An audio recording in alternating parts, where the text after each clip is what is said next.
اگر آپ جہیز نہ دیں گے تو گناہگار نہیں، لیکن اگر آپ وراثت نہ دیں گے تو گناہگار ہو جائیں گے۔ حدیث پاک سناتا ہوں۔ بسم اللہ الرحمن الرحیم۔ عزیز سامعین، آج ہم ایک ایسے موضوع پر بات کرنے جا رہے ہیں جو اکثریت ہر بہن کی آواز ہے، وہ یہ ہے کہ ہمیں وراثت میں سے حصہ نہیں ملتا۔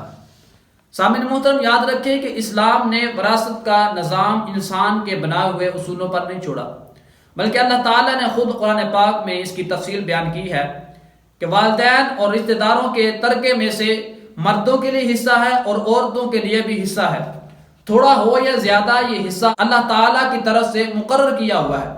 یہاں صاف واضح کر دیا گیا ہے کہ وراثت میں عورت کا حصہ بھی مرد کی طرح لازم ہے۔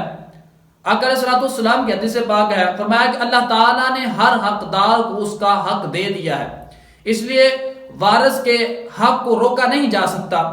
آج ہمارے معاشرے میں بڑی برائی ہے کہ بہنوں کو کہا جاتا ہے کہ تمہیں وراثت کی کیا ضرورت ہے، تم تو سسرال چلے جاؤ گے، جہاں کبھی دباؤ ڈال کر ان سے حق چھین لیا جاتا ہے، یا یوں کہا جاتا ہے کہ تمہارے لیے جہیز تو بنا دیا گیا ہے، تمہیں وراثت کی کیا ضرورت ہے، یا یوں کہا جاتا ہے کہ تمہاری شادی پہ خرچہ کر دیا گیا تھا، تمہیں جہیز کی کیا ضرورت ہے، یا یوں کہتے ہیں اگر بہن تم وراثت میں سے حصہ مانگو گی تو ہمارا جو ہے وہ تعلق ختم ہو جائے گا، ہم جو ہے وہ بول چال جو ہے وہ ختم کر دیں گے، رشتہ ختم کر دیں گے۔ تو پھر بہنیں اس ڈر سے رشتہ بچانے کے لیے وراثت کا جو حصہ ہوتا ہے وہ بھائیوں کو وقف کر دیتی ہیں، اور پھر بھائی تانا دیتے ہیں کہ ہم نے تمہارے لیے جہیز بنایا۔